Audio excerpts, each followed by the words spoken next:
lighting a spark. That's what community colleges can do.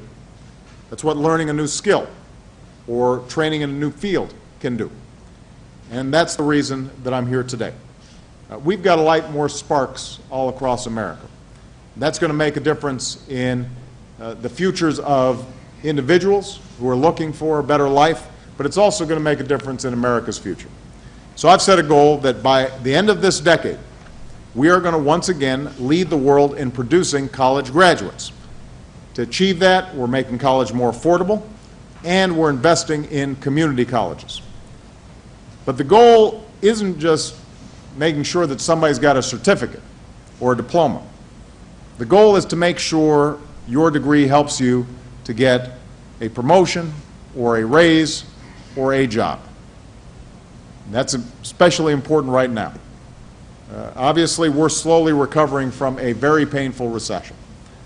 But there are too many people out there who are still out of work, without a job that allows them to save a little money or to create the life they want for their families.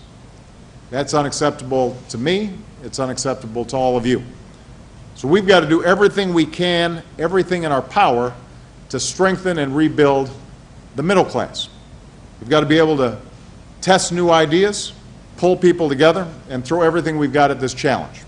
So we're going to have all hands on deck. And that's why last year we brought together major companies and community colleges to launch a new campaign led by business leaders from across the country called Skills for America. And the idea was simple. If we could match up schools and businesses, we could create pipelines right from the classroom to the office or the factory floor. This would help workers find better jobs, and it would help companies find the highly educated and highly trained people that they need in order to prosper and to remain competitive. So today we're announcing several new commitments by the private sector, colleges, and the National Association of Manufacturers to help make these partnerships a reality. Through these efforts, we're going to make it possible for 500,000 community college students, 500,000 community college students, to get industry-accepted credentials for manufacturing jobs that companies across America are looking to fill. Because the irony is, even though a lot of folks are looking for work, there are a lot of companies that are actually also looking for skilled workers.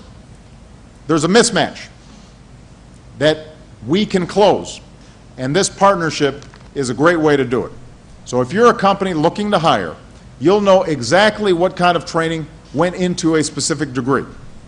If you're considering attending a community college, you'll be able to know that the diploma you earn will be valuable when you hit the job market. And a lot of that's already happening here at Nova.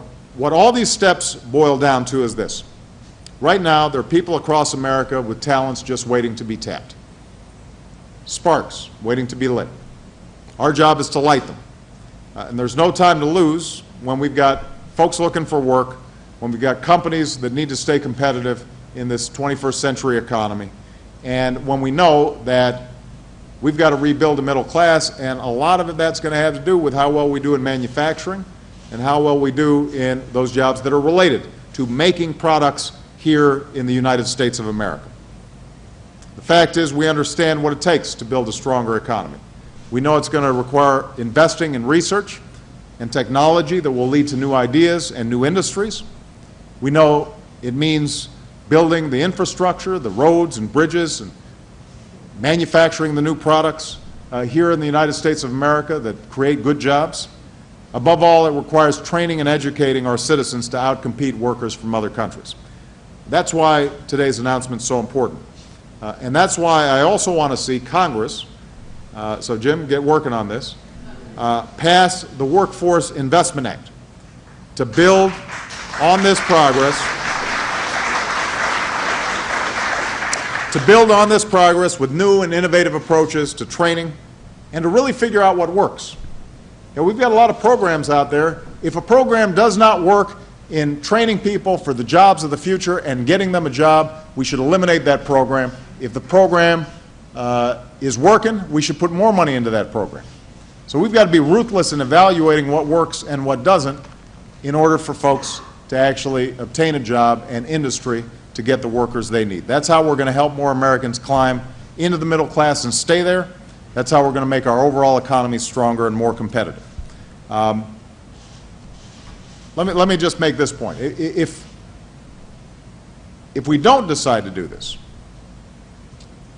you know, it's possible that we could choose not to do the things that I just talked about. We could choose not to make investments in clean energy or let tuition prices rise and force more Americans to give up on the American dream. We could choose to walk away from our community college system. We could say to ourselves, you know what, given foreign competition and low wages overseas, manufacturing's out the door and there's not much we can do about it.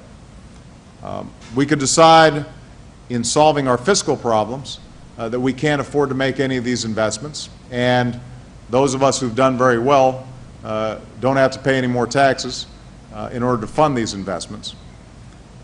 But I want to make clear that's not our history. That's not who we are. I don't accept that future for the United States of America. I see a United States where this nation is able to outcompete every country on earth, where we continue to be the world's engine for innovation and discovery. I see a future where we train workers who make things here in the United States and continue an important and honorable tradition of folks working with their hands, creating value, not just shuffling paper. That's part of what has built the American dream.